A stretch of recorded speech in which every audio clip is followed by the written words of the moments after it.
श्रीमद्भागवतम दशम स्कंद अध्याय 21 गोपियों के द्वारा गोवर्धन का गुणगान। श्लोक क्रमांक 18। हंताय मद्रिरबला हरिदास वर्यो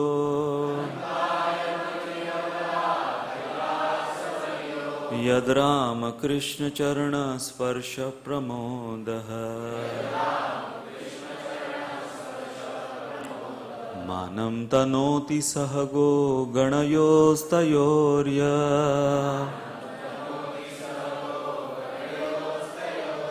पानीयसूयवसकन्दर कंदमूले। हंत ओ अयम यह अद्रि पर्वत अबला हे सखियों हरिदास वर्य भगवान के सेवकों में से सर्वश्रेष्ठ यत चूंकि रामकृष्ण चरण कृष्ण तथा बलराम के चरण कमलों के स्पर्श से प्रमोद हर्षित मानम आदर तनोति प्रदान करता है सह साथ गोगणयो गौवे बछड़े तथा ग्वाल बाल के तयो उन दोनों श्री कृष्ण तथा बलराम को यत क्योंकि पानीय पेयजल के साथ सुयवस अत्यंत मुलायम घास कंदर गुफाएं कंदमूल तथा खाद्य कंदों से। अनुवाद और तात्पर्य श्रील प्रभुपाद के शिष्यों द्वारा।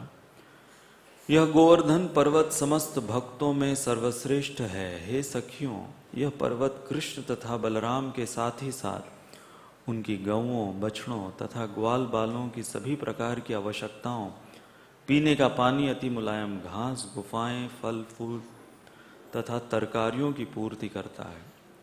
इस तरह यह पर्वत भगवान का आदर करता है। कृष्ण तथा बलराम के चरण कमलों का स्पर्श पाकर गोवर्धन पर्वत अत्यंत हर्षित प्रतीत होता है। तात्पर्य उपर्युक्त उद्धरण श्रील प्रभुपाद कृत्य चैतन्य चरितामृत मध्य लीला से लिया गया है। श्रील विश्वनाथ चक्रवर्ती ठाकुर ने गोवर्धन पर्वत के ऐश्वर्य की विवेचना इस प्रकार की है। पानीय गोवर्धन पर्वत के झरनों से प्राप्त सुगंधित शीतल जल का द्योतक है, जिसे कृष्ण तथा बलराम पिया करते थे और जिससे अपने पांव और मुख धोया करते थे। गोवर्धन पर्वत शहद, आम का रस तथा पीलू का रस जैसे अन्य पेय भी प्रदान करता है। सूयवस दुर्वा अर्थात दूब घास को बतलाता है, जिससे अर्घ्य की धार्मिक भेंट दी जाती है। गोवर्धन पर्वत में घास भी होती है जो सुगंधित मुलायम तथा गौओं में वृद्धि एवं उनमें दूध बढ़ाने के लिए लाभप्रद है। इस तरह यह घास आध्यात्मिक पशुओं के खिलाने काम आती है। कंदर गुफाओं का सूचक है, जहां कृष्ण बलराम तथा उनके संगी खेलते बैठते और लेटते थे। ये गुफाएं तब आनंद देती है जब या तो बहुत गर्मी हो या सर्दी हो या फिर वर्षा हो रही हो। गोवर्धन पर्वत में खाने के मुलायम कंद, शरीर सजाने के रत्न, बैठने के लिए समतल स्थान तथा चिकने पत्थर, चमकीले जल और अन्य प्राकृतिक वस्तुओं के रूप में दर्पण तथा दीपक प्रदान करता है। ओम ज्ञानतिमिरान्धस्य ज्ञानाञ्जनशलाखया चक्षुरुन्मिलितं येन तस्मै श्रीगुरवे नमः। श्रीचैतन्यमनोभीष्टं स्थापितं येन भूतले स्वयं रूपः कदा मह्यं ददाति स्वपदान्तिकं। वन्देऽहं श्रीगुरोः श्रीयुतः पदकमलं श्रीगुरून् वैष्णवांश्च श्रीरूपां साग्रजातां सहगणा रघुनाथान्वितं तं सजीवं साद्वैतं सावधूतं परिजना सहितं कृष्ण चैतन्य देवं श्री राधा कृष्ण पदा सहगण ललिता श्री विशाखान्वितांश हे कृष्ण करुणा सिंधु दीनबंधुर्जगत्पते गोपेश गोपिका कांत राधा कांत नमोस्तुते तप्त कांचन गौरांगी राधे वृंदावनेश्वरी वृषभानुसुते देवी प्रणमामि हरिप्रिये वाञ्छाकल्पतरुभ्यश्च कृपा सिन्धुभ्य एव च पतितानां पावनेभ्यो वैष्णवेभ्यो नमो नमः। जय श्री कृष्ण चैतन्य प्रभु नित्यानंद श्री अद्वैत गदाधर श्रीवासादि गौर भक्तवृंद।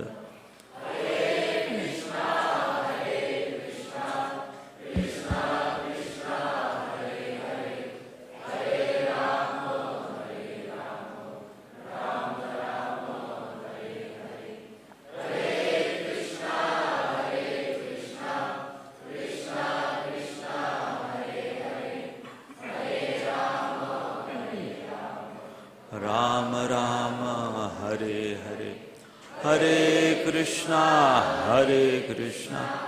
कृष्णा कृष्णा हरे हरे हरे राम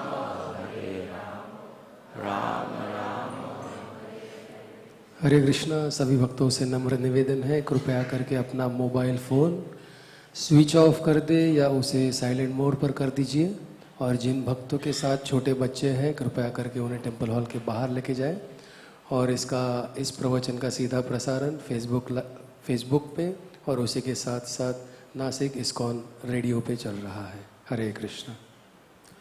हरे कृष्णा। सभी भक्तों का स्वागत है हमारे आज के रविवार के श्रीमद् भागवतम क्लास में। गिरिराज गोवर्धन ने अपने आत्मसमर्पण और निस्वार्थ सेवा से भगवान के नजरों में पूजनीय बनाया अपने को। रामायण से भरत पूजनीय हुए स्वयं प्रभु श्री राम के नजरों में। और न केवल जब वो प्रभु श्री राम के साथ थे बल्कि उनका पूरा जीवन एक ऐसा आदर्श, चाहे प्रभु श्री राम उनके समक्ष थे या न थे, इसे कहते हैं पूजनीय होना। वो दिखाने के लिए नहीं बल्कि उनका जो स्वाभाविक स्वभाव था, जो संस्कार थे, वो प्रदर्शित हो रहे थे उनके वाणी उनके कर्मों के द्वारा।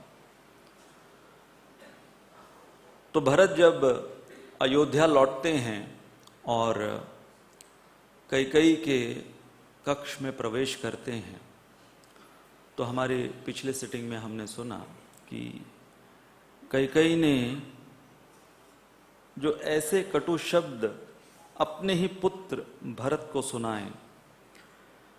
जब भरत ने अपने पिता महाराज दशरथ के विषय में पूछा कि वो कहाँ है, तो अब विलाप करना तो दूर, शोक करना तो दूर, कैकेयी के शब्द थे या गति सर्वभूतानां ताम गतिम सपिता गतिम, कि जो गति किसी पशु की होती है मरणोपरांत, वही गति हुई है तुम्हारे पिता की।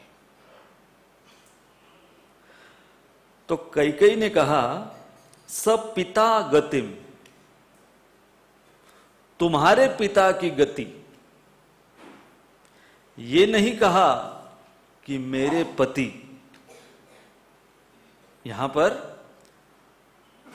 शब्दों का उपयोग देखिए कई कई जो कर रही है कि तुम्हारे पिता की वो गति हुई है। अब यदि कोई ये प्रश्न पूछे कि मान लो कि दुर्गति हुई, महाराज दशरथ की दुर्गति हुई और ऐसी स्थिति में उन्होंने अपने प्राण छोड़े, तो यहां पर कई कई गति की बात कर रही है, तो वो दुर्गति महाराज दशरथ की किसने? इसी कई कई ने की। तो हम लोग पिछले दफा ये महत्वपूर्ण मुद्दा लिए थे, there is a very thin line between frankness and bluntness, खुलापन और मुंहफट होना। तो एक छोटा सा रिकैप हमारे पिछले क्लास का। Frankness brings trust and intimacy, distances people, that is what is bluntness. तो हमने कई उदाहरण लिए थे, जैसे कि एक उनमें से आपके सामने रिकैप, यदि कोई कहे ही had problems in the past but he stable now, ये है फ्रैंकनेस। और केवल शब्दों का हेर फेर उस फ्रैंकनेस को ब्लंटनेस में बदल देता। He stable now but he had problems in the past. तो अक्सर देखा जाता है कि किसी के अतीत को लेकर उसके वर्तमान का मुआयना करना, और मुआयना करने के पश्चात उसके वर्तमान का जब गुणगान किया जाता है, चाहे अतीत कैसा भी हो। अंग्रेजी की कहावत है, every saint had a past and every sinner has a future. तो दोनों की वर्तमान स्थिति देखी जा रही है, एक अतीत के दृष्टिकोण से, एक भविष्य के दृष्टिकोण से। Comparing the past to ruin the present, that is called bluntness. इसमें भी बहुत थिन लाइन, बहुत बारीकी के ये इमोशंस हैं, करेक्टनेस वर्सेस इंसल्टिंग। तो यहां पर कई जो है वो क्या बन गई है? एक शब्द है अंग्रेजी का डिसेंसिटाइज्ड, संवेदना शून्य, उसे कोई संवेदना नहीं हो रही। केवल दशरथ नहीं, पूरा अयोध्या स्मशान भूमि बना दिया उसने, परंतु फिर भी कैकेयी के अंदर संवेदना लेश मात्र भी दिखाई नहीं दे रही थी। संवेदना का अर्थ क्या होता है? जब किसी दूसरे की वेदना को हम अपना समझें, सह अनुभूति, वो जिस वेदना से गुजर रहा है या गुजर रही है, उस वेदना की अनुभूति करना बहुत मुश्किल है। उस वेदना की अनुभूति करना, हमारे बहुत प्रसिद्ध अभिनेता अमिताभ बच्चन का एक इंटरव्यू में देख रहा था। तो ऑनेस्टली इस इंटरव्यू में अमिताभ बच्चन अपनी एक व्यक्तिगत बात बता रहे थे।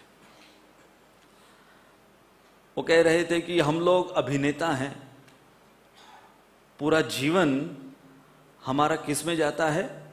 अभिनय करने में। इसलिए तो उनको अभिनेता कहा जाता है कि अभिनय करने में उनका जीवन जाता है। और अभिनय करते करते उन्होंने कहा कि हम इतने मुखौटे पहनते हैं कि असली चेहरा क्या है हम स्वयं भूल जाते हैं। हमारा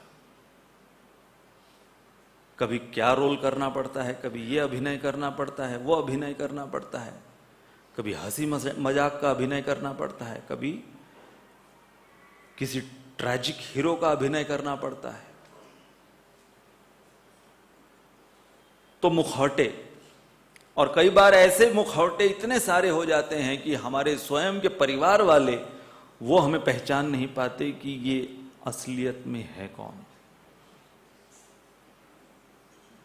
क्यों? क्योंकि अभिनय इतना अच्छा करते हैं। हम सब अनुभव किए हैं कि स्क्रीन के ऊपर जब उनको देखते हैं तो लगता है कि वास्तविक रूप में ये रो रहा है। अब वहां पर सब दिखावा चल रहा है और जो दर्शक हैं वो असलियत में रोने लगते हैं। तो असली आंसू दर्शक के निकलते हैं, वहां पर तो नकली हैं। पैसे किसको मिल रहे हैं? नकली आंसू को। यह है कलयुग। तो ये इस इंटरव्यू में बता रहे थे कि इन्होंने किसी सिनेमा में, किसी मूवी में एक रोल किया जहां पर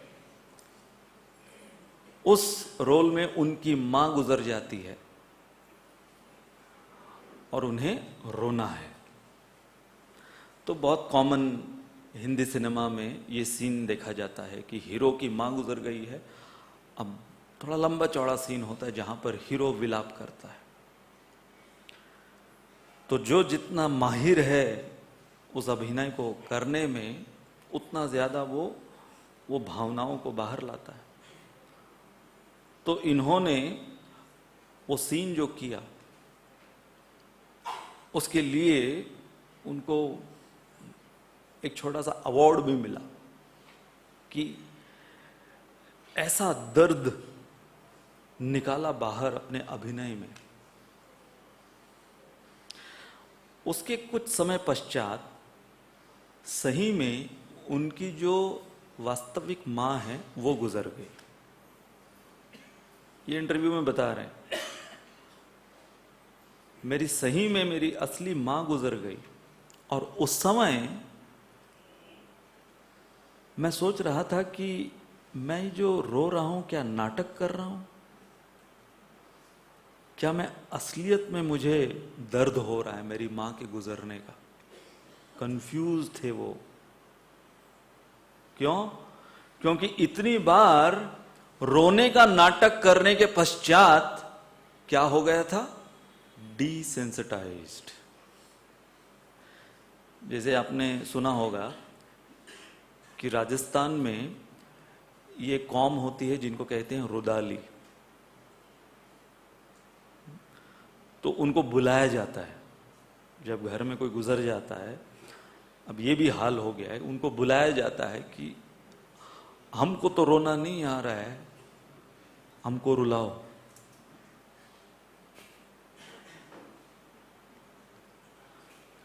तो संवेदना शून्य। बहुत समय पहले मैंने एक किताब पढ़ी थी टेलीविजन के साइड इफेक्ट्स के ऊपर, अमेरिका में।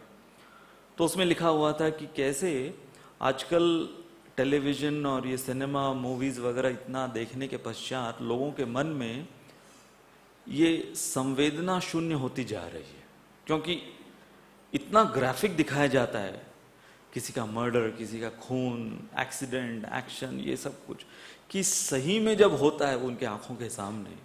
तो उसमें वो लेडी बताती है कि न्यूयॉर्क में मेरे आंखों के सामने मैंने एक एक्सीडेंट देखा, चकनाचूर हो गया एक व्यक्ति ट्रक के नीचे आकर। मेरे अंदर कोई संवेदना नहीं थी, वो लेडी कहती। क्यों? उसे लगा कि ये कोई मूवी का सीन है, हॉलीवुड एक्शन मूवी का सीन बहुत बार देखा हुआ है। डिसेंसिटाइज्ड। तो ये जो ब्लंटनेस कई दिखा रही है, किसके वजह से है? संवेदना शून्य होने के वजह से, इनसेंसिटिविटी। और इनसेंसिटिविटी किसके वजह से होती है? जब कोई व्यक्ति सेल्फ एब्जॉर्ब्ड रहता है। सेल्फ एब्जॉर्ब्ड मतलब आत्माराम नहीं। भगवान श्री कृष्ण का जब हम गुणगान करते हैं एक तरीके से तो उनको आत्माराम कहा जाता है। तो ये सेल्फ सेंटर्डनेस एक और शब्द है इसका सिनोनिम, सेल्फ एब्जॉर्ब्ड या सेल्फ सेंटर्डनेस। तो इस संसार में दो स्थितियों में देखा जाता है कि व्यक्ति सेल्फ एब्जॉर्ब्ड रहता है, अपने आप में निमग्न, दुनिया से कोई लेना देना नहीं, मैं और मेरी दुनिया बस, बाकी कोई है या नहीं है हमें कोई सरोकार नहीं उससे। तो दो स्थितियां होती है। पहली स्थिति है जब व्यक्ति अत्यधिक आनंद में होता है, अत्यधिक सुख में होता है, तो उसे आसपास के व्यक्तियों का कोई भान नहीं होता। और आप समझ गए होंगे कि दूसरा, जब अत्यधिक दुख में होता है तब भी मेरा दुख, मेरी पीड़ा, मेरी तरफ देखो। कई बार ये एक साइकोलॉजिकल सर्वे है कि जब कोई व्यक्ति बहुत समय तक बीमार रहता है तो बहुत लोग पूछते हैं ना, जब कोई बीमार होता है तो लोग पूछते हैं कि भाई क्या हुआ, अब कैसे हो, ये वगैरह। तो ये सर्वे में बताया गया कि जब कोई लंबे अंतराल तक बीमार रहता है, उसके पश्चात ठीक हो जाए तो फिर कोई ज्यादा पूछता नहीं, अब ठीक है ना, अब क्या पूछना। तो वो उसको मिस करता है। किसको मिस करता है? वो जो मुझे इतना पूछते थे अब कोई पूछता नहीं है, तो फिर बीमारी का नाटक करता है ताकि कोई पूछे।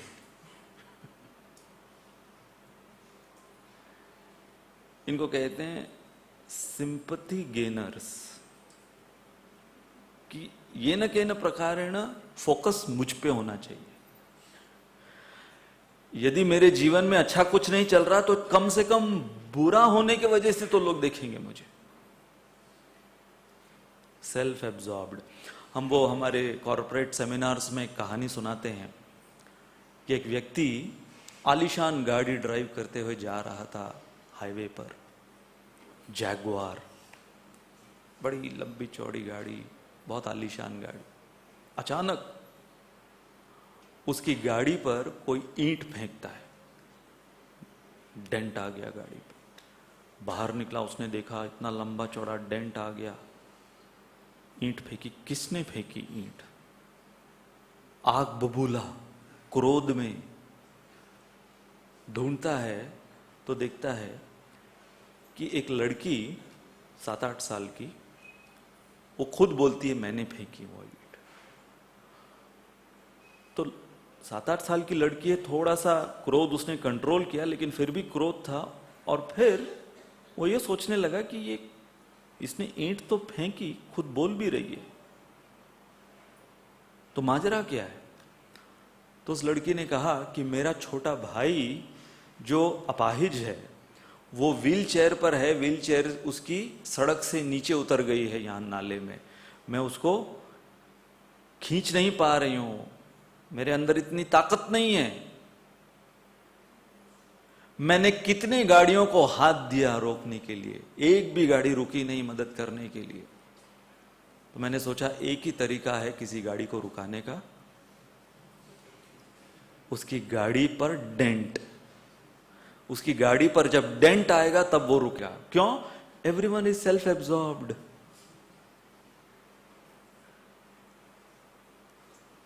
तो जब इस व्यक्ति ने देखा वो सत्य बोल रही थी, तो उसने जाके उसके छोटे अपाहिज भाई की मदद की, वहां नीचे से बाहर निकालकर उसे अपनी गाड़ी में बिठाकर घर पहुंचाया।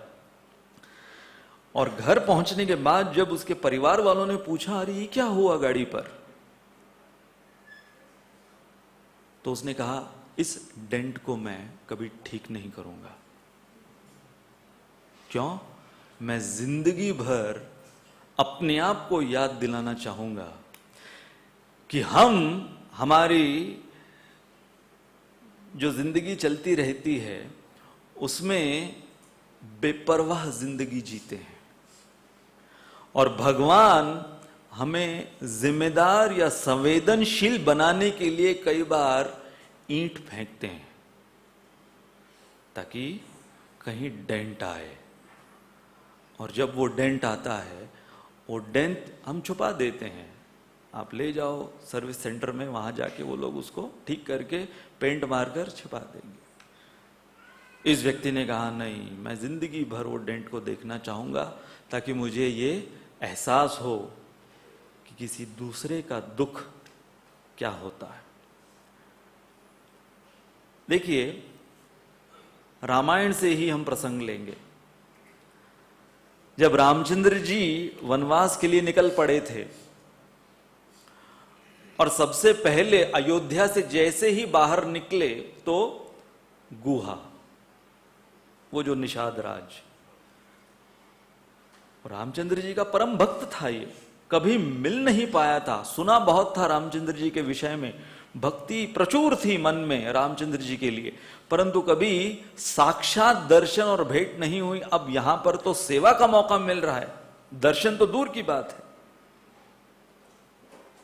तो गुहा ने रामचंद्र जी से कहा कि आपको 14 वर्ष का वनवास दिया गया है, ये वन है मेरा, आप यहां के राजा बन जाओ, मैं अपना राजपद त्याग कर आपको मेरा राज सिंहासन दे देता हूं, ये पूरी प्रजा आपकी, मैं स्वयं प्रजा बन जाता हूं आपका। रामचंद्र जी ने मना किया। गुहा कहता किसे पता चलेगा, यहां पर कोई नहीं आता, केवल मैं, मेरा राज्य, मेरी प्रजा, और कोई यहां पर कानो कान किसी को खबर नहीं होगी। और वन में है, आपको कोई आलीशान महल इत्यादि नहीं, वन में रहेंगे आप, तो शर्तें पूरी होंगी आपकी। और सबसे पहला जो उसने प्रभु श्री राम के लिए भोग लाया वो आलीशान पकवान बनवाकर। रामचंद्र जी उस समय जो बोलते हैं, इससे दिल को छू जाने वाली बात है। वो कहते हैं कि देखो, मैंने व्रत लिया है केवल वनवास में रहने का नहीं, मैंने वनवास में रहने के साथ साथ व्रत लिया है एक वनवासी जीवन जीने का। देखो कितनी सूक्ष्म बात है ये। एक है वनवास और एक है वनवासी का जीवन।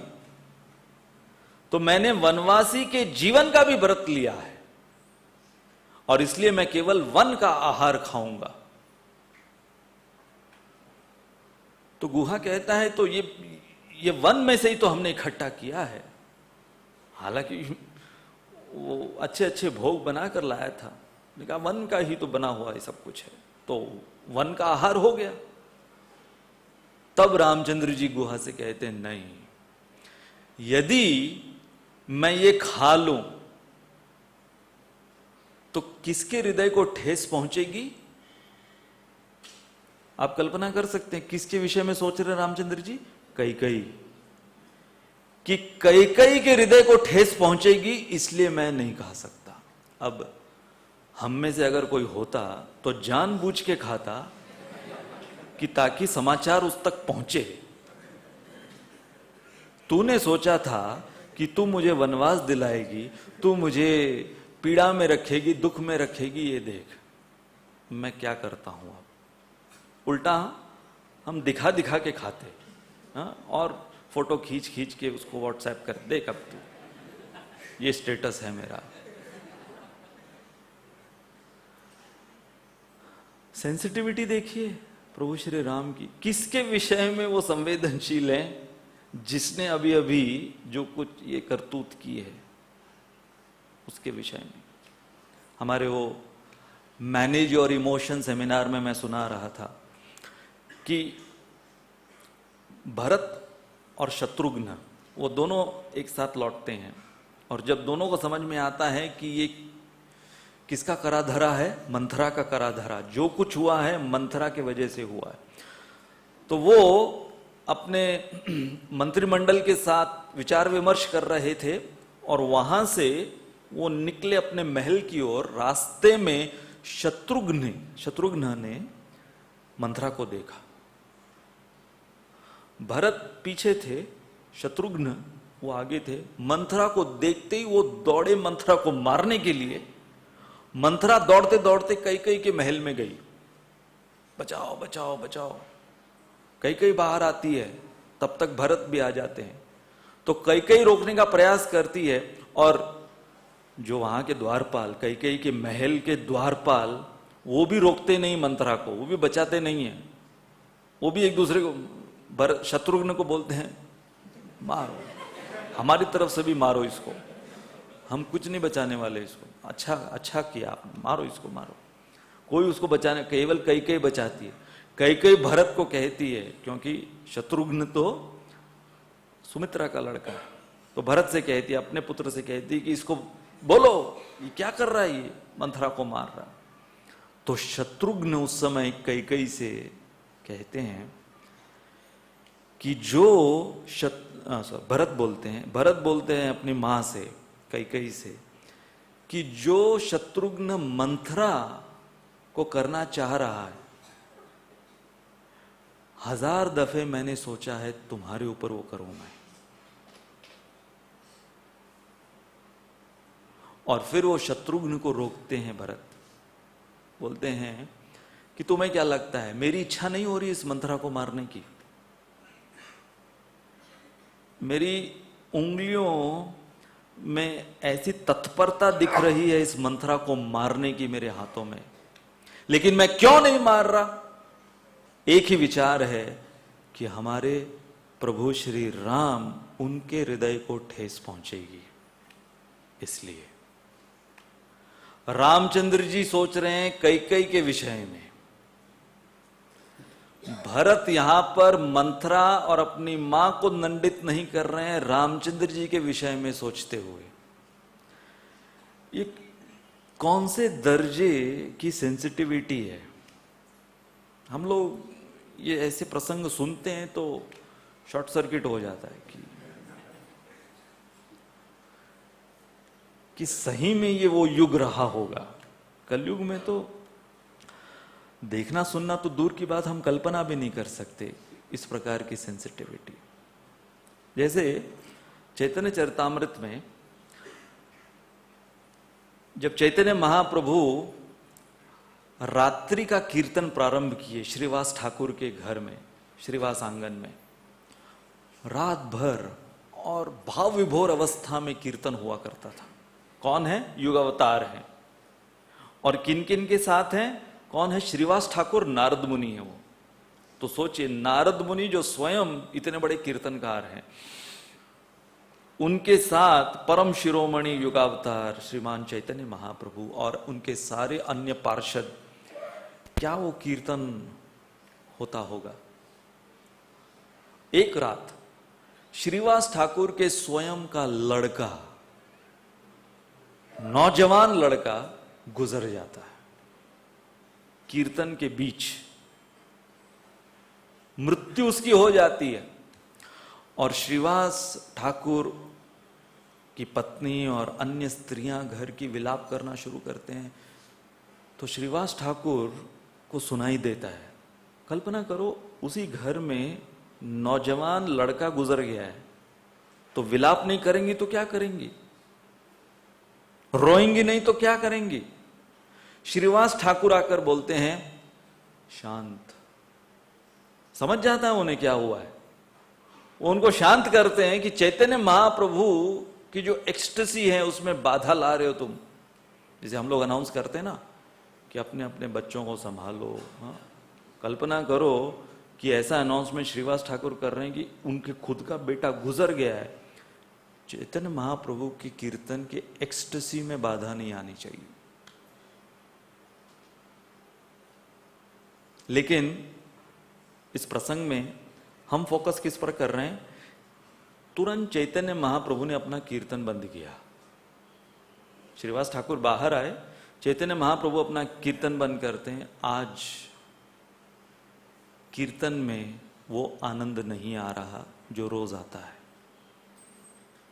कुछ ठीक नहीं है, कुछ ठीक नहीं है। आज यहां पर भगवान की सेंसिटिविटी कि भगवान समझ गए तो है अंतर्यामी, लेकिन उन्होंने अपने सेल्फ एब्जॉर्प्शन, यहां पर हम किस पर चर्चा कर रहे हैं? Self absorption. जब कोई सेल्फ एब्जॉर्ब्ड रहता है तो सेंसिटिविटी उसकी दूसरे के प्रति कम होती जाती। यहां पर direct supreme personality of God head वो जब कीर्तन में सेल्फ एब्जॉर्ब्ड हैं तो सोचो कितने ऊंचे दर्जे का वो एब्जॉर्प्शन है। लेकिन उस दौरान भी उनकी सेंसिटिविटी जहां पर जिस कमरे में श्रीवास ठाकुर के पुत्र गुजरे हैं वहां पर ले जाती है। उनके एक्सटैटिक कीर्तन को रोककर वहां जाकर उसे पुनः जीवित करते हैं वो।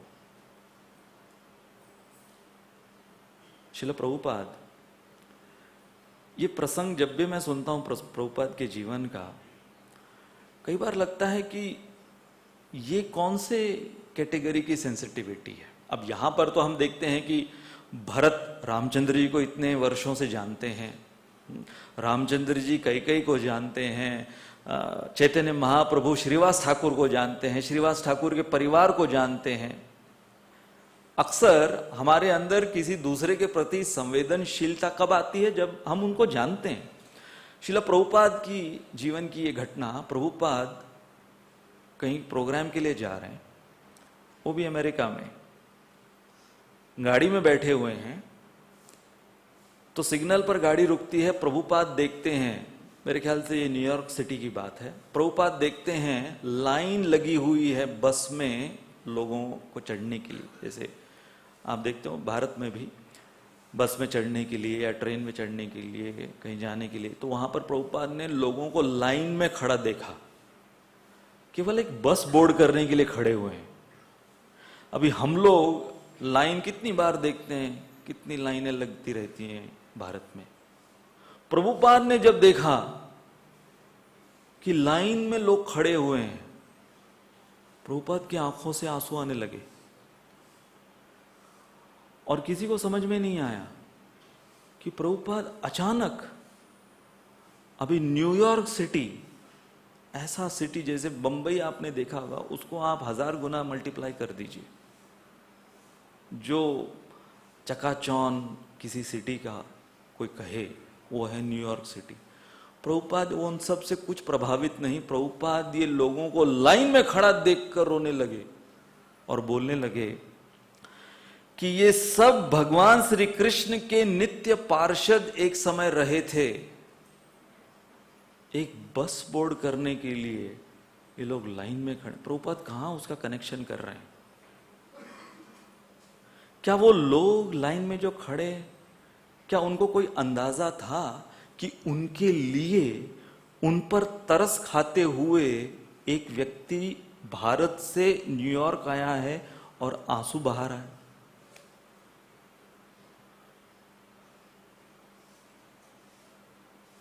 प्रभुपाद उनको जानते भी नहीं थे। और यदि उनका सबका हिस्ट्री ज्योग्राफी पता लगाया जाए, जो भी खड़े थे तो सब नियमों को तोड़ने वाले खड़े थे वहां पर, मांसाहार करने वाले, गौ मांस खाने वाले। लेकिन प्रभुपाद के अंदर सेंसिटिविटी, उनके लिए प्रभुपाद रो रहे थे।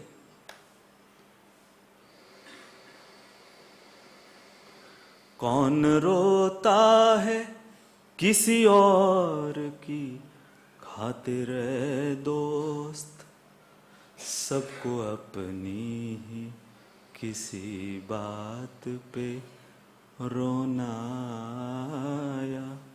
कौन रोता है किसी और की खातिर? क्यों? क्योंकि इस कलयुग में सबको अपनी ही किसी बात पे हर समय रोना आता रहता है। केवल प्रभुपाद जैसे शुद्ध भक्त हैं जो किसी और की खातिर रोते हैं। ये है बहुत हाई लेवल सेंसिटिविटी की। तो हम अब 25वीं शिक्षा पर जाते हैं। फिर कई सिखा रही है इसी उसके रिस्पॉन्स के द्वारा। तो कई ने सबसे पहले भरत को कहा, जब भरत ने पूछा कि पिताजी कहां हैं, या गति सर्वभूतानाम ता गतिम स पिता गतिम, पिता के बारे में ये कह दिया। उसके पश्चात जब भरत ये सुनकर साल वृक्ष गिर जाता है अचानक यकायक, वैसे भरत धराशाही होकर गिर गए। और तब कई कहती है कि भरत तुम किसके लिए विलाप कर रहे हो, एक न एक दिन तो सबको मरना है, ये शरीर तो नश्वर है, ये शरीर को कोई टिका नहीं पा सकता। अरे तुम जिसके लिए विलाप कर रहे हो, क्या वो विलाप के योग्य है? आत्मा तो अमर होता है। क्या कई कुछ गलत कह रही थी? यदि ये प्रश्न पूछा जाए, कई के ये फिलोसॉफिकल शब्द, क्या इसमें कुछ गलत था? शरीर नश्वर है, आत्मा अमर है, एक न एक दिन सबका शरीर खत्म होने वाला है। कई का ये सब फिलोसॉफिकल स्टेटमेंट्स कहना, इसमें कहीं फिलोसॉफिकली कुछ गलत नहीं था। गीता के सिद्धांत सिखा रही है कई,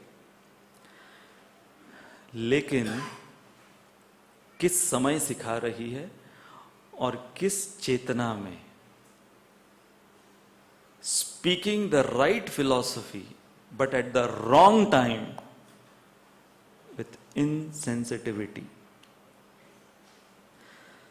तो अब हम थोड़ी चर्चा इसके ऊपर करेंगे कि फिलॉसफी सही है जो कई ने सुनाई।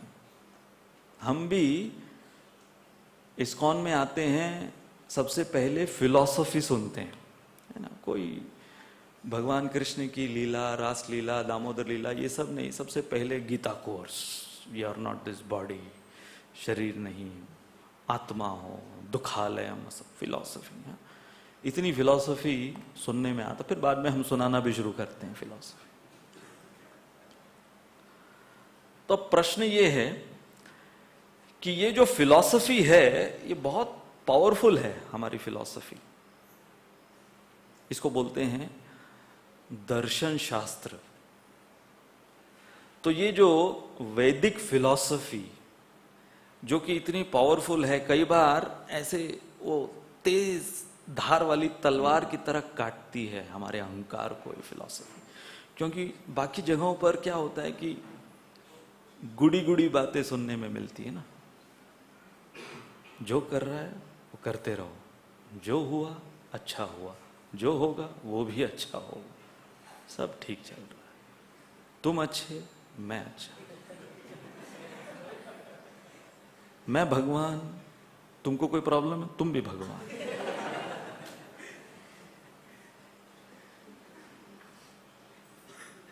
यहां पर आकर दास, एक बार दास नहीं, दास दास चलता रहता है, अनुदास अनुदास अनुदास। वही काफी नहीं, फिर बाद में नाली का कीड़ा, विष्ठा का कीड़ा, क्या क्या दर्जे पे ले आते हैं। तो अब है, जैसे कई ने फिलॉसफी को प्रेजेंट किया, लेकिन परिणाम विपरीत हुआ उसका।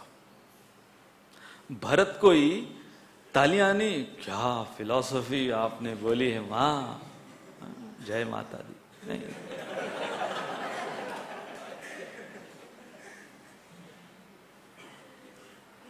She presented pure philosophy, but the result was otherwise।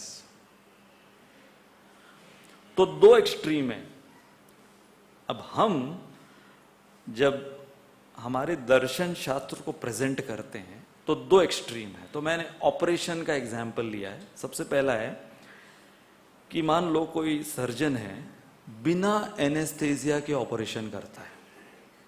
तो कई बार हमारे प्रीचर्स होते हैं, सीधा चीर फाड़ चालू। अरे पहले एनेस्थेसिया तो दो उसको। एनेस्थेसिया मतलब प्रसाद का प्लेट बना के लाओ, थोड़ी इंसानियत की बातें पहले इंसान के लेवल पर शुरू करो। तो ये एक है कि ऑपरेशन विदाउट एनेस्थेसिया। और कई बार कई प्रीचर्स वो बहुत अपने आप को गर्वित मानते हैं कि बिना कॉम्प्रोमाइज के हमने एज इट इज प्रेजेंट किया है प्रभुपाद को। जैसे हमारे महाराष्ट्र के एक इस्कॉन मंदिर में ये किस्सा हुआ कि एक प्रीचर वो एक स्टूडेंट को कल्टीवेट कर रहे थे, और ये स्टूडेंट थोड़ा नेशनलिस्टिक स्पिरिट वाला स्टूडेंट था। इसके अंदर देश सेवा, देश प्रेम, ये जुनून था उसका। तो ये प्रीचर जानते थे, इसलिए थोड़ा संभल संभल के उनको वो ही मिलते थे खाली, कि उसको धीरे धीरे हम क्या है, इसके ऊपर वाला लेवल क्या है वो बताएंगे। तो हुआ एक दिन ऐसा कि ये लड़का मंदिर, वो लोकल टेम्पल पहुंचा जहां पर वो उस दिन प्रीचर ये वाले नहीं थे जो इनको कल्टीवेट कर रहे। तो दूसरे ब्रह्मचारी प्रीचर से मिला। तो फिर ये ब्रह्मचारी प्रीचर ने पूछा कि भाई तुम क्या करते हो? तो इन्होंने कहा कि मैं ऐसे ऐसे इन स्वामी को फॉलो करता हूं जो कि हमारे हिंदू राष्ट्र के गौरव को बढ़ाने वाले हैं। तो ये प्रीचर ने कहा अच्छा उनको फॉलो करते हो तुम? तो लड़के ने पूछा क्यों, क्या प्रॉब्लम? वो तो हमारे सिद्धांतों के अनुसार कहीं फिट नहीं होते, नर्क में भी जगह नहीं मिलेगी।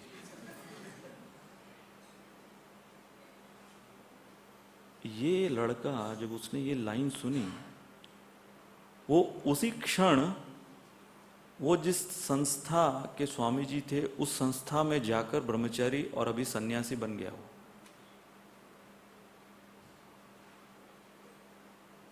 क्या था ये? एनेस्थेसिया तो दिया भी नहीं, ऑपरेशन भी नहीं आया करना, मतलब कोई अधिकृत सर्जन भी नहीं है। ये होते ना सेल्फ एम्पॉइंटेड प्रीचर्स बहुत हो जाते हैं कि अभी हम पिछले 4 हफ्तों से इस्कॉन मंदिर में जा रहे हैं, हमें पता है फिलॉसफी क्या है। फिर जो पहली दफा आता है उसको बोलते हैं तो पहली दफा आ रहा है ना, मैं बताता हूँ, बैठे मैं बताता हूँ।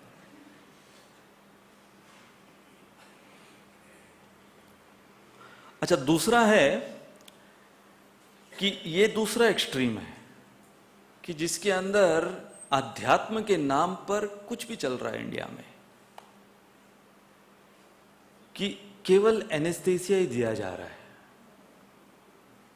हाँ, उसको बस अच्छी से सुलाया जा रहा है, सुलाया जा रहा है। पूछा जाए ऑपरेशन हुआ कि नहीं, आराम मिल रहा है ना, नींद अच्छी आई ना, एनेस्थेसिया में नींद अच्छी आई ना, नींद ही चाहिए। दर्द हुआ क्या उस टाइम? नींद नहीं आया, फिर बस और क्या चाहिए। तो देखो इसमें भी बहुत फाइन लाइन है प्रेजेंटिंग फिलॉसफी में। जैसे पिछले रविवार को जो मैंने क्लास दी उसके पश्चात एक महिला मुझसे मिली बाहर। वो महिला पहली बार आई थी शायद।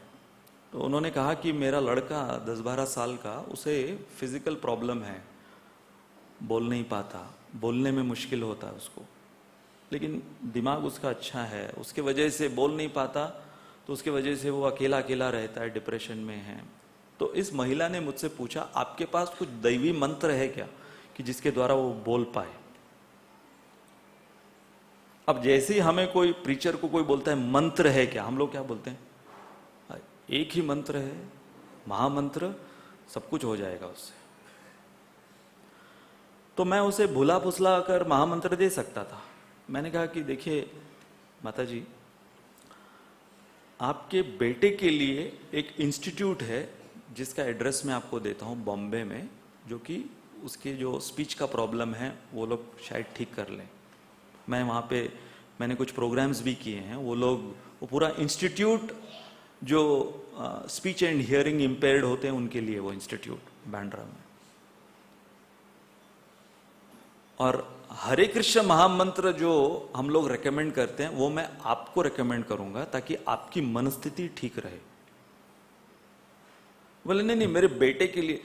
बेटा महामंत्र कर सकता है वो, लेकिन आप कह रहे हो बोल नहीं पाता, लेकिन वो महामंत्र से ये ठीक नहीं होगा उसका।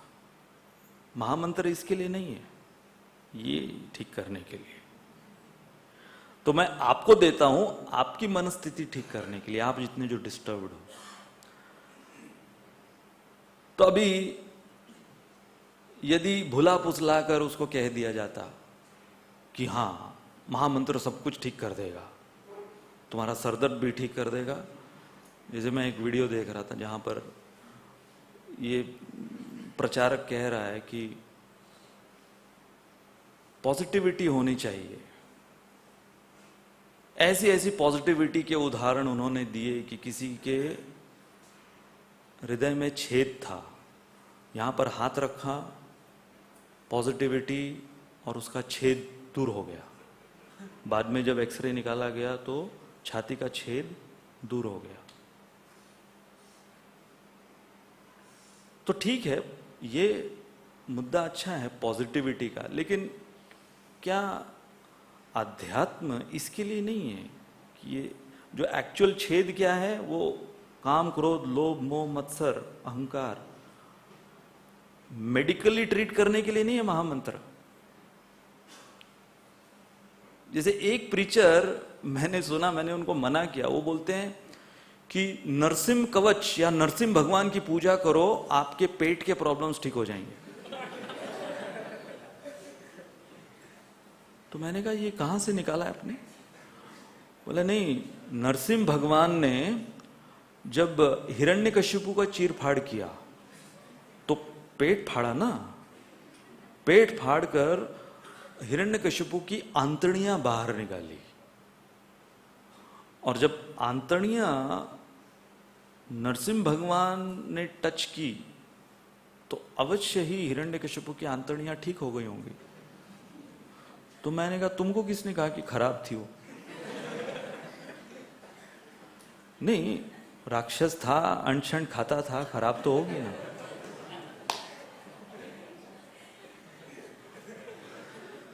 तो ये अलग एक्सट्रीम कि नरसिंह भगवान आपका पेट साफ कराएंगे, आपके कॉन्स्टिपेशन के प्रॉब्लम दूर हो जाएंगे।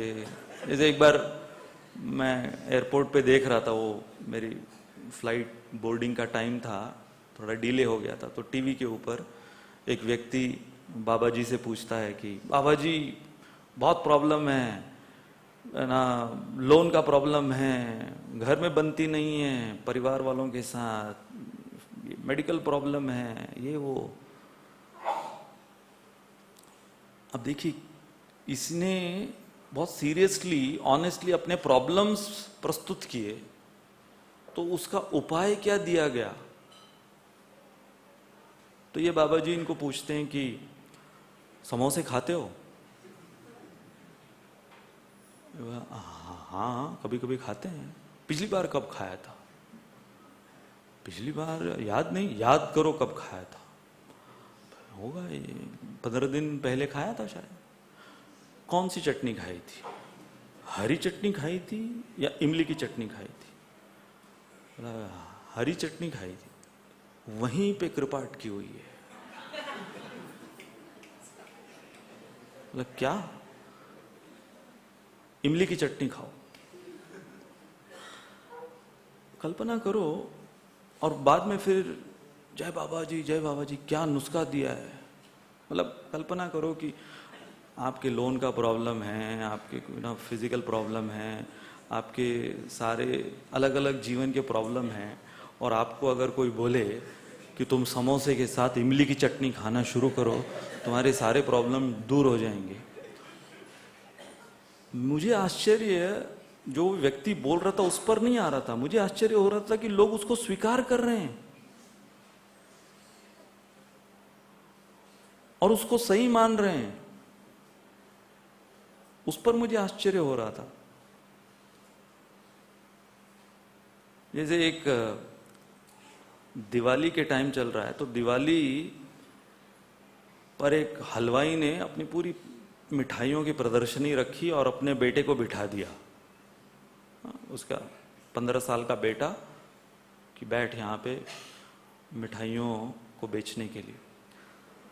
तो उसकी दुकान पर एक कस्टमर आता था, इसके रसगुल्ले उसे बहुत पसंद थे, इस हलवाई की दुकान के रसगुल्ले बहुत पसंद थे, तो वो अक्सर आकर रसगुल्ले खाया करता था। तो आया, ये बेटा बैठा हुआ है, तो ये पूछता है, तो तुम सेठ जी के बेटे लगते हो? हाँ हाँ मैं बेटा हूं। क्या भाग्य है तुम्हारा। क्यों? ये रसगुल्ले मैंने इतने स्वादिष्ट मैंने कहीं पे नहीं खाए। और पूरे वो परात में रसगुल्ले भरे हुए थे। तो कहा कि तुम तो कितने खाते होंगे ये रसगुल्ले, तुम्हारे पिताजी बनाते हैं तो एक्सेस पूरा है तुम्हारे पास इन रसगुल्लों का। अरे कहाँ, पिताजी टच भी नहीं करने, गिन के रखते हैं ये, और फिर बेचने के बाद उतने पैसे देने पड़ते हैं उनको, तब जाकर उनको समझ में आता है कि हाँ उतने रसगुल्ले बिके हैं, एक भी इसमें से खा नहीं सकता हूं मैं। अच्छा, एक भी तुम नहीं खाते हो इसमें से? एक भी पिताजी खाने नहीं देते, गिन के रखे हुए, बोला ना। तो फिर तुम्हारा मन नहीं ललचाता? तुम बैठे रहते हो रसगुल्ले के सामने, मन नहीं, क्या करते हो जब मन ललचाता? क्या करेंगे? चूस चूस के रख देता हूं।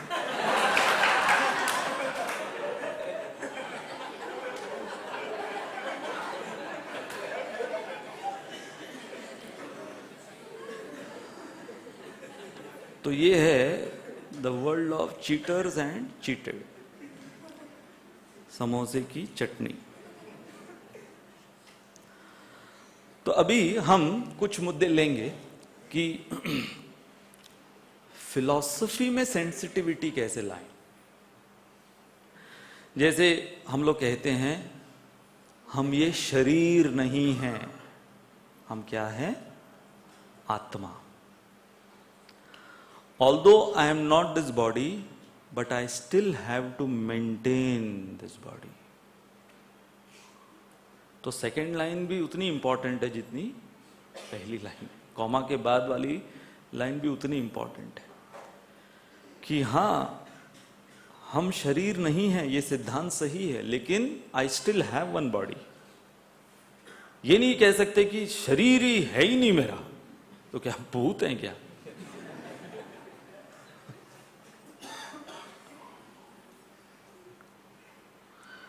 तो शुरुआत में ये सिद्धांत समझने में कठिनाई होती है। जैसे मैं एक दफा बता रहा था कि रशिया में एक प्रीचर, ये लाइन जब उन्होंने कहा you are not this body, तो तुरंत ऑडियंस में बैठा हुआ एक रशियन नौजवान, उसने कहा then whose body am I? I am not my body. किसी का तो शरीर होना चाहिए ना, क्योंकि जो दिख रहा है।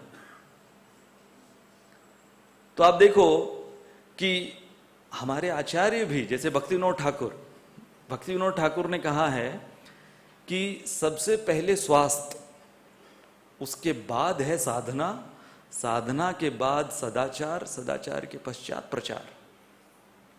सबसे पहले उन्होंने कहा स्वास्थ्य किसका? शरीर का स्वास्थ्य।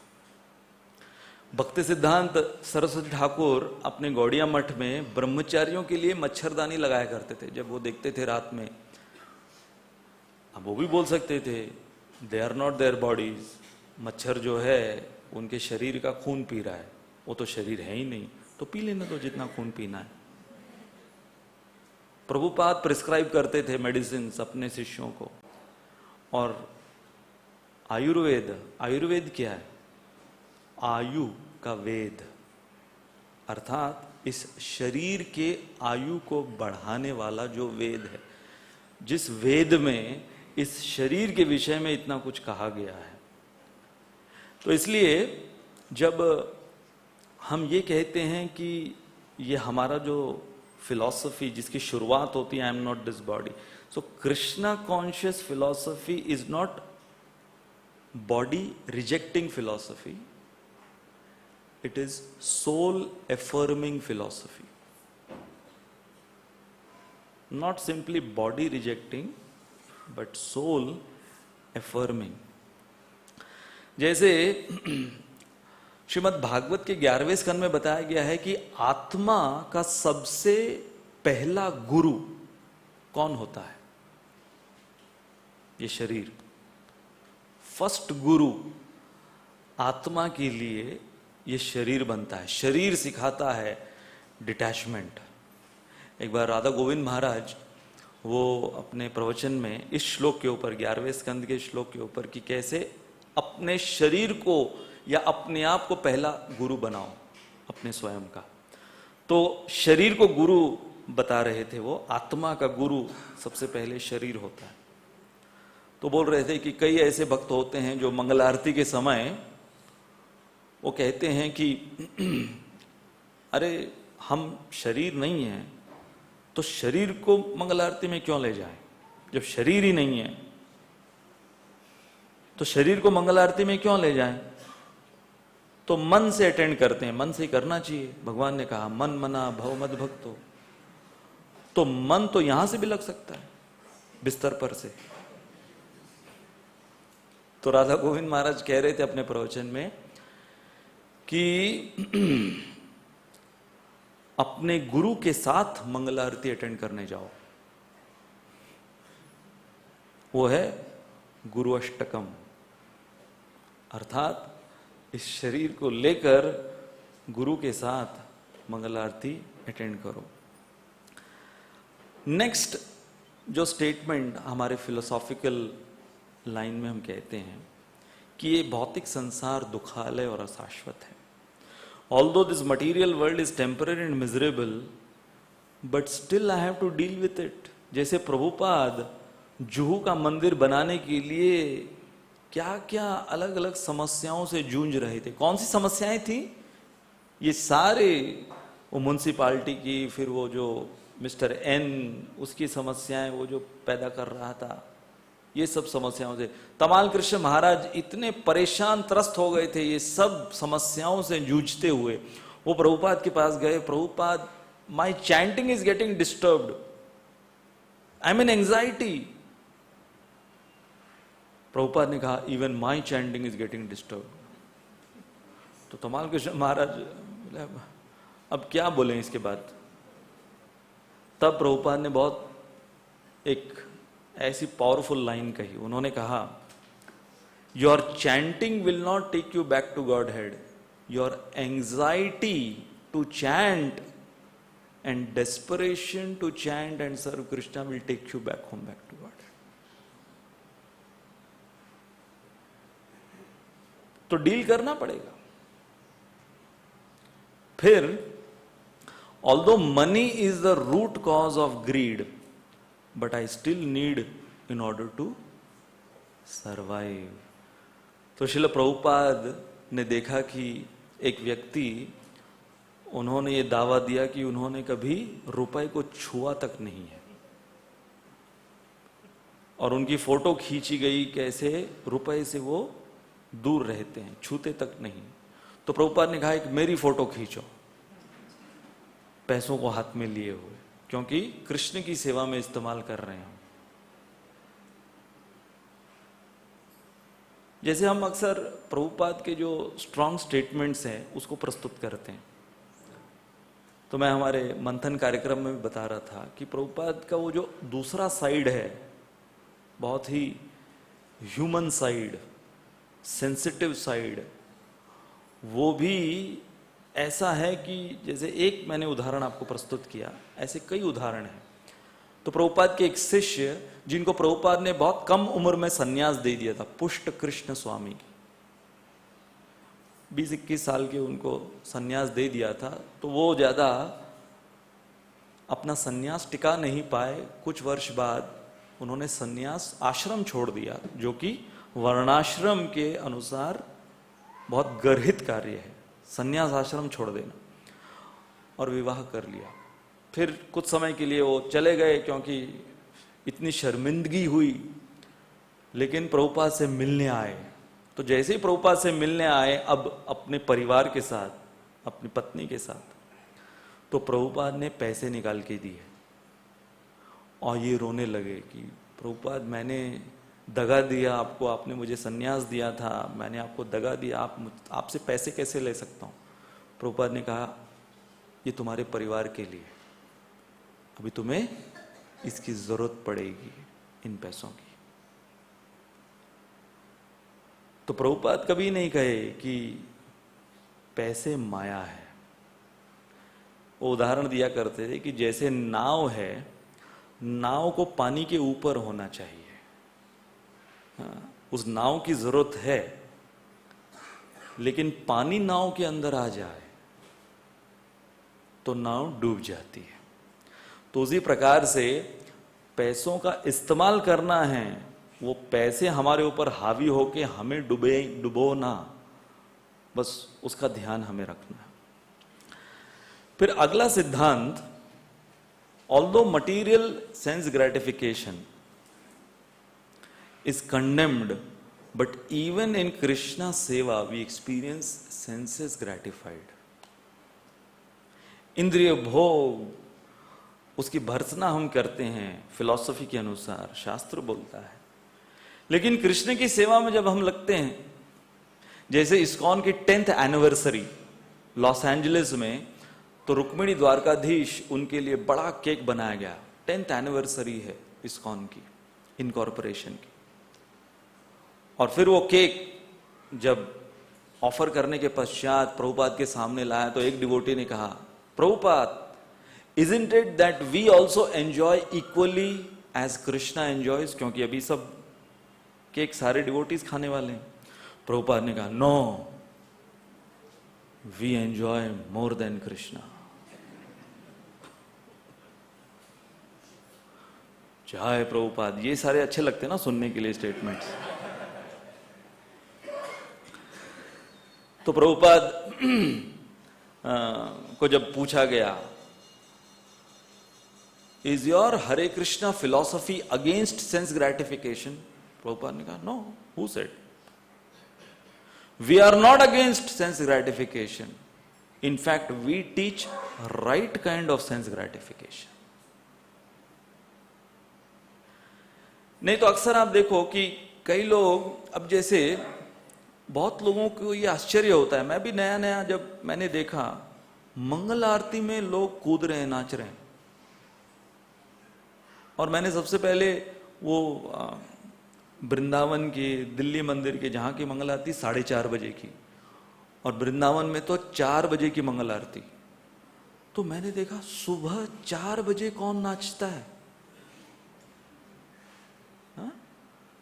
हमने भी पहले नाचे होंगे किसी पार्टियों में, शादियों में, लेकिन कभी आपने अनुभव किया खुद के जीवन में या किसी के जीवन में कि सुबह 4 बजे उठ के, मतलब एक होता है कि सोए नहीं है 4 बजे तक। मैं वहां पे राधा गोपीनाथ मंदिर के पास में एक हॉस्टल है, वो हॉस्टल में सब अतरंगी स्टूडेंट्स रहते हैं, तो वहां पे प्रीचिंग के लिए जाता था। तो मैंने देखा वहां का एक स्टूडेंट मंगल आरती में रोज दिखता था मुझे। तो मैंने एक बार पूछा कि भाई तुम इतने जल्दी कैसे उठने लगे?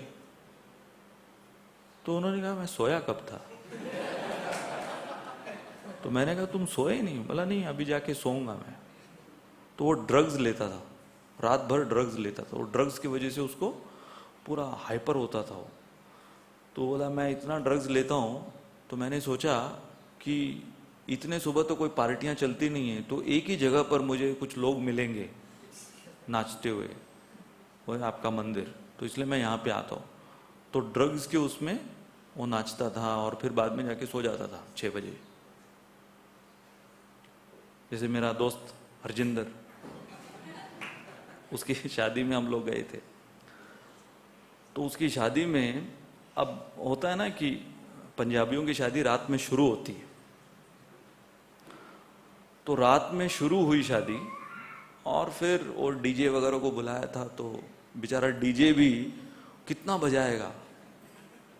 वो ये नाचते जा रहे हैं, यहाँ वहाँ से जितने सारे रिश्तेदार वगैरह सब बल्ले बल्ले शावा शावा बल्ले बल्ले शावा, सब नाच रहे, डीजे बजाया जा रहा, और ये लोग एक के बाद एक है ना, भटिंडा पैग, पटियाला पैग, हर प्रकार के पैग पी लिए। फिर डीजे परेशान हो गया, डीजे बोला कि प्राजी जाना है, अभी बहुत हो गया, पैसों से ज्यादा आप काम करवा रहे हो यहाँ पे। तो ये इसके कोई ताऊजी थे, ये नाचते, बोला ओए जा तू जा यार, हम तो जनरेटर पे नाच लेंगे। तो सही में जनरेटर की आवाज चल रही थी उधर, तो जनरेटर की आवाज पे नाच रहे थे लोग। वो डीजे पैक करके चला भी गया वो। लेकिन हम देखते हैं कि बिना पैक चढ़ाए सुबह 4:30 बजे 5 बजे डिवोटीज नाचते हैं। तो और कितने सारे इंस्टेंसेस है जिसके अंदर कृष्ण की सेवा, जैसे हम वहां पर श्रीनाथ जी का ड्रेसिंग करते थे राधा गोपीनाथ मंदिर में, तो श्रीनाथ जी के ड्रेसिंग में उनको एक इत्तर लगाया जाता है पूरे बॉडी पर, उनको नहलाने से पहले सुगंधित। तो हमने अनुभव किया कि जब अब आप उंगलियों से पूरा मसाज करते हैं उनके बॉडी को उस इत्तर से, तो हमने अनुभव किया कि जब भी उनका हम श्रृंगार करते थे और वो इत्तर लगाते थे, तो पूरे दिन भर हमारी उंगलियों में उसकी सुगंध रहती थी। तो फोकस था भगवान को ग्रेटिफाई करना, लेकिन उसके साथ साथ हम भी सुगंधित हो जाते थे। फिर modern technology is hazards, but still we are dependent on the modern technology for preaching। तो उसके अंदर सेंसिटिविटी, जैसे प्रभुपाद को पूछा गया, प्रभुपाद स्वामी जी ये क्या है, आप जेट प्लेन्स में ट्रैवल करते हैं? तो प्रभुपाद बोले people are going to hell at jet speed, you expect me to ride on a bullock cart? उनको पकड़ने के लिए I have to be on jet speed. Although family life is entangling, but there are no sannyasis in Golok Vrindavan।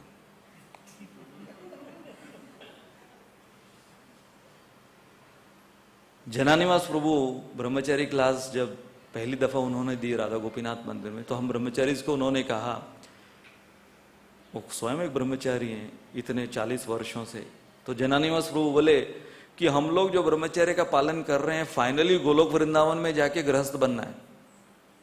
तो हम लोग सब confuse हो गए। तो बोले कंफ्यूज क्यों हो रहे हो, कभी सुना है गोलोक वृंदावन में कृष्ण लीला में कोई सन्यासी वहां पर कोई भेष बदल कर आते हैं सन्यासी, लेकिन गोलोक वृंदावन में कोई सन्यासी नहीं है, वहां पर सब फैमिली वाले हैं। तो फाइनली उसमें एंट्री अगर करना है तो भक्त बनना है। तो फिलॉसफी का बैलेंसिंग एस्पेक्ट है ये, और ये बहुत महत्वपूर्ण है कि जो कर्म फिलॉसफी है, अक्सर हम हमारे प्रचार में कर्म फिलॉसफी को इस तरीके से प्रेजेंट करते हैं, है वो अटल सत्य। इतने हमारे सेशंस चल रहे हैं कर्म फिलॉसफी के ऊपर, हमारे 4th चैप्टर में, वो अटल सत्य है, लेकिन उस अटल सत्य को कब, जैसे कि कैकेयी ने जो प्रस्तुत किया अपने ही पति की मृत्यु, भरत के पिता की मृत्यु, तो कर्म के सिद्धांत सुना रही है वो, लेकिन किस समय सुना रही है। इसलिए यहां पर जो हमने लिखा है, although karma philosophy is unavoidably true, but still we need to present it according to time, place and circumstance. इसलिए वैदिक कल्चर ये कर्म सेंट्रिक नहीं है कि तुमने ये किया, जो जैसी करनी वैसी भरनी, नहीं, इट इज धर्म सेंट्रिक। कैसे? जब वसुदेव वो कंस को रोके, कंस अपनी ही बहन को मारने पर उतारू हो गया था, तो वसुदेव अब वहां पर, जो कि अभी अभी इनकी शादी हुई है, तो इनकी जिम्मेदारी है अपनी पत्नी की रक्षा करना। तो वसुदेव कंस को बोलते हैं, पहले दैव के बारे में बताते हैं कि देखो कंस, दैव की वाणी हुई है, उसे तुम टाल नहीं सकते, वो तो होगी, वो तो सत्य होने वाला है। तो उसके चलते तुम्हारी बहन को क्यों मार रहे हो? क्योंकि अगर तुम तुम्हारी बहन को मारोगे, फिर भी वो तो जो दैव की वाणी हुई है, आकाशवाणी हुई है, वो तो होके रहेगी। तो अभी कोई प्रश्न पूछ सकता है कि डेस्टिनी के बारे में बोल रहे हैं वसुदेव। अभी कंस का उतना दिमाग चला नहीं कि ये प्रश्न वसुदेव जी को पूछता हो। तो तुम डेस्टिनी की बात कर रहे हो, तो हो सकता है कि देवकी की आज मरने की डेस्टिनी हो। तो डेस्टिनी के विषय में बोला वसुदेव जी ने, लेकिन कंस को रोकने के लिए बोला। तो इससे क्या समझ में आता है? क्योंकि कंस एक अधार्मिक कार्य करने वाला था अभी। So the philosophy is not कर्म सेंट्रिक, धर्म सेंट्रिक। जब धृतराष्ट्र विदुर से मिलता है युद्ध के पश्चात, और विदुर जी से धृतराष्ट्र कहता है कि अरे ये तो शायद दैव का लिखा हुआ था कि इन सबको मरना था, तब विदुर एक बहुत इंटरेस्टिंग लाइन धृतराष्ट्र से कहते हैं।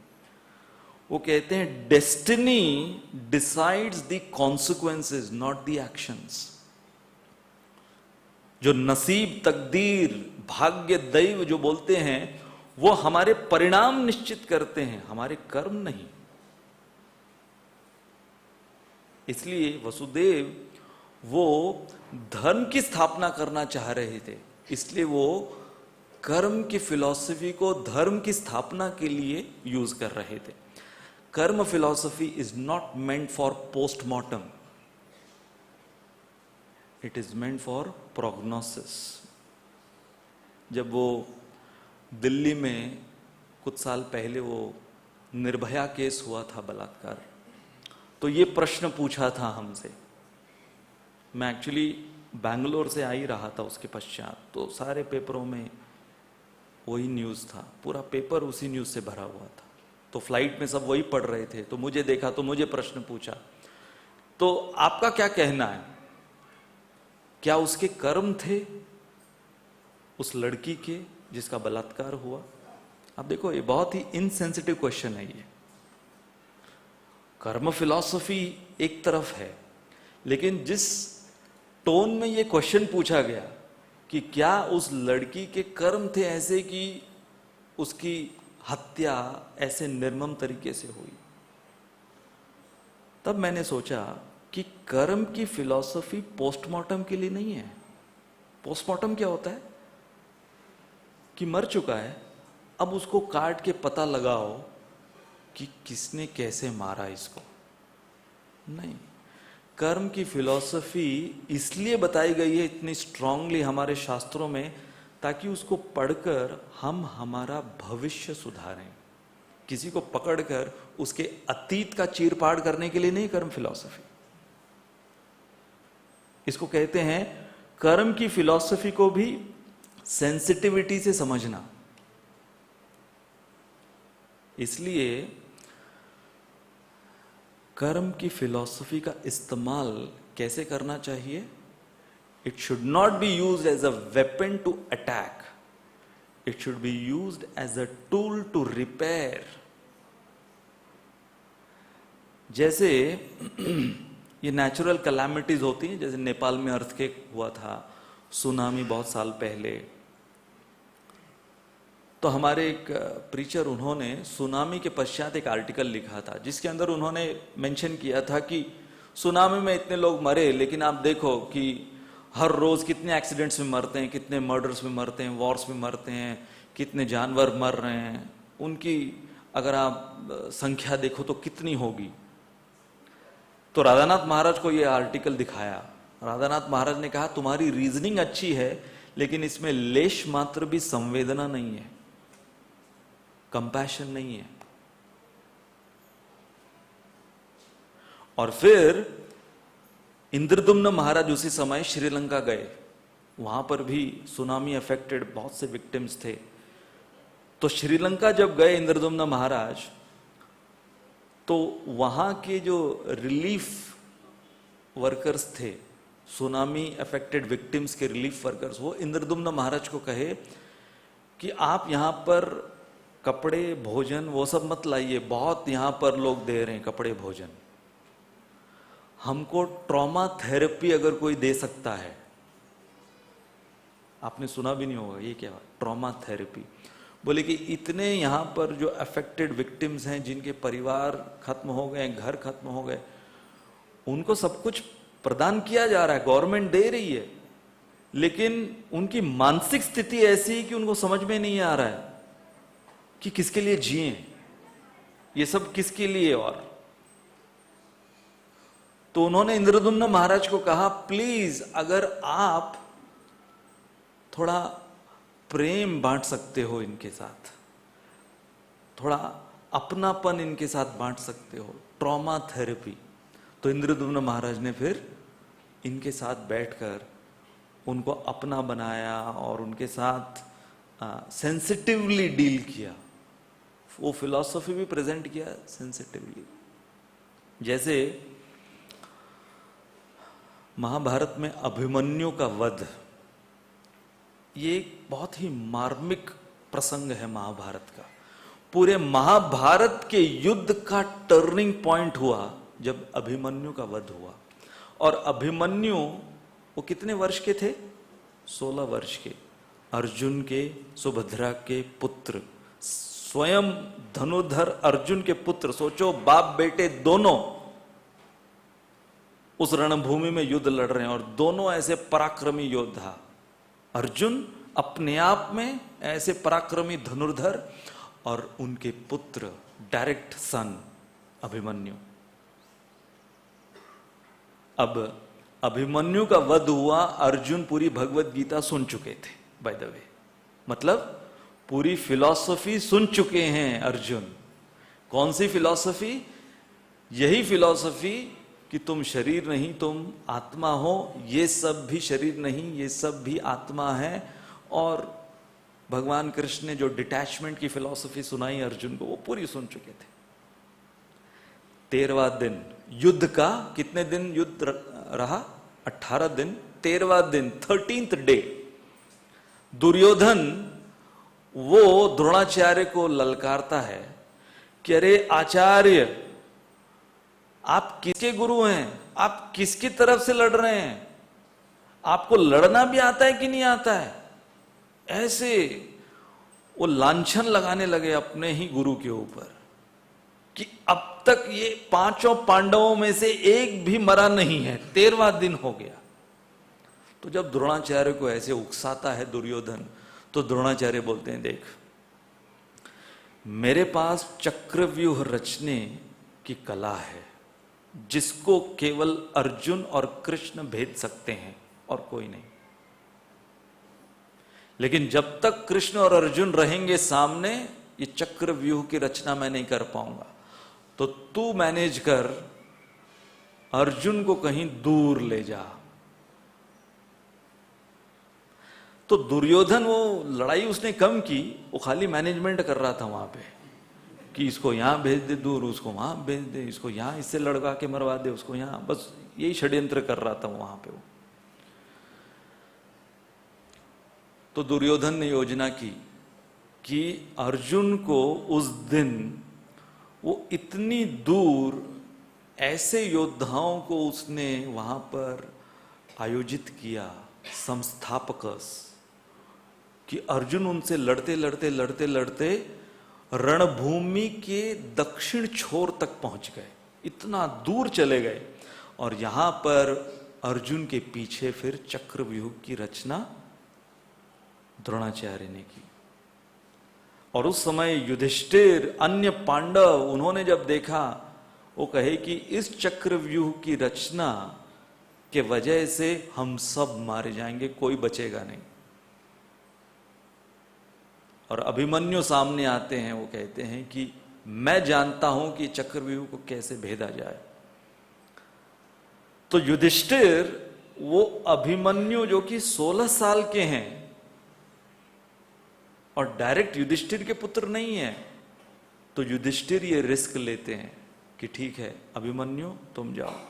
लेकिन ये पता था उनको कि अभिमन्यु केवल भेदना जानता है, चक्रव्यूह को वापस लौटना नहीं आता उसे।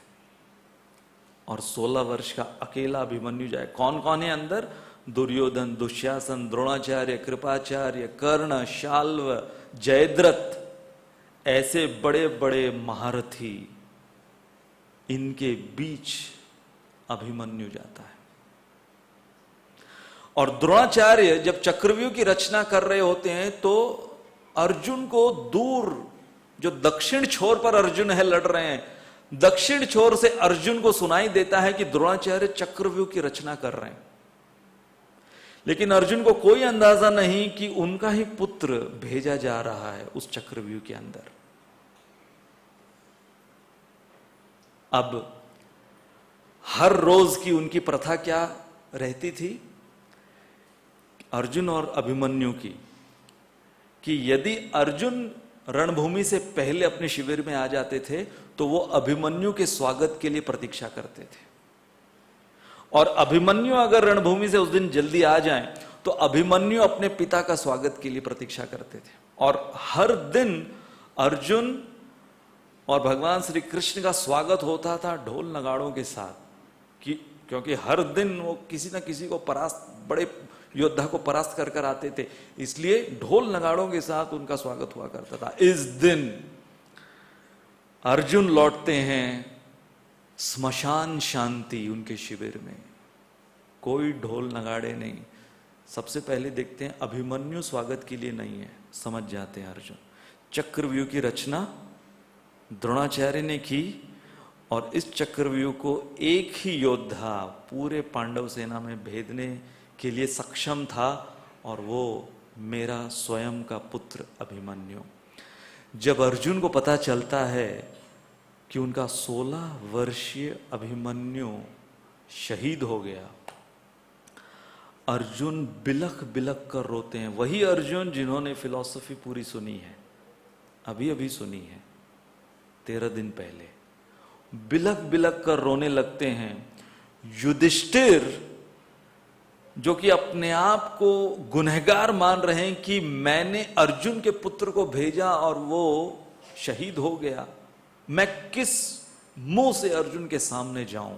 फिर भी युधिष्ठिर जाते हैं सांत्वना देने के लिए। जब अर्जुन युधिष्ठिर को देखते हैं तो हाथ झड़का देते हैं युधिष्ठिर का। और सारे जो खड़े हैं अन्य पांडव, भीम, नकुल, सहदेव, युधिष्ठिर, उनको देख के कहते हैं कि जो तुम्हारे हाथों में अस्त्र शस्त्र है, ये अस्त्र शस्त्र नहीं, ये केवल किसी स्त्रियों के आभूषण लगते हैं मुझे। लानत है तुम्हारे अस्त्र शस्त्रों के ऊपर, लानत है तुम पांडवों के ऊपर जो मेरे भाई तुम कहलाते हो, कि तुम 16 वर्षीय अभिमन्यु की रक्षा नहीं कर सके। और फिर वो भगवान कृष्ण के पास देखते हैं कि आप तो जानते थे, शायद आप मुझे क्यों नहीं वापस लेकर आए वहां से। भगवान जानते थे कि अभिमन्यु की मृत्यु होने वाली है उस 13वें दिन। तो भगवान को के ऊपर वो चिल्लाने लगे, अर्जुन चिल्लाने लगे कि अब मैं क्या मुंह लेकर जाऊंगा सुभद्रा के पास। और अभी अभी इसकी जो शादी हुई है उत्तरा के साथ, उत्तरा के सामने मैं क्या मुंह दिखाऊंगा। उस समय पूरी रणभूमि में यदि किसी की आवाज सुनाई दे रही थी तो केवल अर्जुन की। पूरी रणभूमि शांत थी, किसी की आवाज सुनाई नहीं दे रही। सब गुनहगार की तरह शर्मिंदा हुए अपनी गर्दन झुकाए अर्जुन के सामने सुन रहे थे, सुन रहे थे, सुन रहे थे। तो प्रश्न है कि भगवान ने अभिमन्यु को क्यों नहीं बचाया? उस समय भगवान ने अर्जुन को फिर से भगवत गीता की फिलॉसफी नहीं सुनाई। अरे मैंने तुम्हें जो 18 अध्याय फिलॉसफी सुनाई है वो तुम भूल गए? नहीं, सेंसिटिविटी देखो भगवान की। उस समय भगवान रोने लगे। भगवान अर्जुन को अपने छाती से लगाकर रोने लगे और फिर भगवान अर्जुन को एकांत में ले गए और भगवान ने अभिमन्यु का इतिहास पहली दफा अर्जुन को सुनाया कि ये तुम्हारा पुत्र अभिमन्यु ये वास्तविक रूप में चंद्र का पुत्र है, वर्चस्व। और चंद्र अपने पुत्र को जब भेजे तो इसी शर्त पे भेजे कि मैं केवल मेरे पुत्र का वियोग 16 वर्ष तक सहन कर पाऊंगा। तो मुझसे ये वादा लिया था चंद्रदेव ने कि 16 वर्ष के पश्चात मेरे पुत्र को फिर से लौटाना है मेरे पास। तो भगवान अभी अर्जुन को बोलने लगे कि ये तो नियति निश्चित थी कि अभिमन्यु को 16 वर्ष तक ही जीना था, क्योंकि 16 वर्ष के पश्चात अपने पुत्र अपने पिता चंद्रदेव के पास उनको लौटना है। ये तो निश्चित था। तो जब अर्जुन ने ये सुना कि चाहे अर्जुन होते भी, भगवान ने कहा अर्जुन अगर तुम होते भी तो भी अभिमन्यु का मरना निश्चित था उसके दैव के अनुसार। लेकिन अब वो निर्धारित जयद्रथ, कर्ण, द्रोणाचार्य, दुर्योधन, दुशासन इनके हाथों में नहीं था। इसलिए अब तुम समझ लो कि जिनके प्रति तुम सहानुभूति दिखा रहे थे वो सारे अपने रंग दिखा दिए तुम्हारे पुत्र की हत्या करने के पश्चात। और उसके पश्चात जो गांडीव अर्जुन उठाते हैं और गांडीव पर प्रत्यंचा चढ़ाते हैं और सबसे पहले प्रण लेते हैं कि जयद्रथ, क्योंकि जयद्रथ ने एक ऐसी व्यूह रचना करी थी, उसको भी एक वरदान मिला हुआ था कि उस व्यूह रचना को केवल अर्जुन और कृष्ण तोड़ पाते थे और कोई नहीं तोड़ पाता था। तो अर्जुन ने फिर प्रण लिया कि ये जयद्रथ जिसने अभिमन्यु को मरवाया और जयद्रथ के साथ जो भी मिले अभिमन्यु की हत्या में, कोई भी मेरे सामने आएगा और नहीं भी आएगा तो ढूंढ ढूंढ कर मैं मारूंगा उन्हें। वही अर्जुन जो 13 दिन पहले इन सब के लिए विलाप कर रहे थे, अर्जुन का वो आक्रोश जब देखा तो दुर्योधन थर थर कांपने लगा। और द्रोणाचार्य ने फिर दुर्योधन को कहा, दुर्योधन तुमने मुझे उकसाया था जिसके वजह से अभिमन्यु की हत्या मैंने करवाई। इसके पश्चात अब अर्जुन जो तुम लोगों का और हम लोगों का हर्ष करेगा, मैं उसे कंट्रोल नहीं कर पाऊंगा, उसे कोई कंट्रोल नहीं कर पाएगा। इसलिए अर्जुन का वियोग भगवत गीता सुनने से पहले क्या था और वही अर्जुन भगवत गीता सुनने के पश्चात जो वियोग करे, दोनों में अंतर क्या है कि भगवत गीता सुनने के पहले अर्जुन के वियोग के वजह से गांडीव छूट रहा था। अब वही अर्जुन ने अपने स्वयं के पुत्र की हत्या के पश्चात उस गांडीव पर जो प्रत्यंचा चढ़ाई और उसकी जो डंकार निकली, उसके वजह से सारे थर थर कांपने लगे और उद्घोष हुआ कि अब पांडवों की जीत निश्चित है। इसलिए भगवान ने अर्जुन को कहा कि अर्जुन, तुम्हारा ये जो आक्रोश, अब तुम सही मायने में युद्ध लड़ोगे, जिसको कहते हैं ना, the original Arjun came out as a warrior. और इस वास्तविक अर्जुन को बाहर निकालने के लिए अभिमन्यु को शहीद होना अनिवार्य था। इसलिए भगवान ने अर्जुन को इतने मैच्योरली संभाला, फिलॉसफी नहीं सुनाई, अर्जुन को अभिमन्यु का इतिहास बताया जो कि सुनिश्चित था, और उसके पश्चात भविष्य दिखाया कि अभिमन्यु की जो शहादत हुई है, उस शहादत के वजह से जो धर्म की स्थापना होगी, उस बिग पिक्चर को तुम अर्जुन देखो। इसे कहते हैं प्रेजेंटिंग फिलॉसफी विथ सेंसिटिविटी। कौन सी वाली? कर्म की फिलॉसफी। तो फाइनली सॉक्रेटिस ने बहुत सुंदर लाइन कही, I can not teach anybody anything, I can only make them think. तो हमें जो शास्त्र का ज्ञान थोड़ा बहुत मिल जाता है और हम जब दूसरों को देते हैं तो इस कॉन्शियसनेस में हमें देना है कि हम किसी का परिवर्तन, हृदय परिवर्तन नहीं कर सकते। हृदय परिवर्तन करेंगे जो ऊपर बांसुरी बजा रहे हैं वो।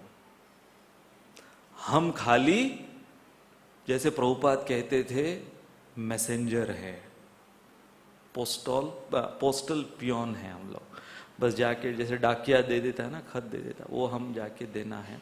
और फिर वो सोचने पे मजबूर होते हैं जब उन्हें पता चलता है फिलॉसफिक विषय में, ये ज्ञान से संपर्क में जब लोग आते हैं तो वो लोग सोचना शुरू करते हैं, और जब सोचते हैं तो फिर अपने जीवन में अपनाने का निर्णय लेते हैं। और जैसे ही वो जीवन में अपनाने का निर्णय लेते हैं तो उनका संबंध इन भगवान से जुड़ता है, और वहां से फिर उनका परिवर्तन प्रारंभ होता है। बहुत बहुत धन्यवाद। हरे कृष्णा।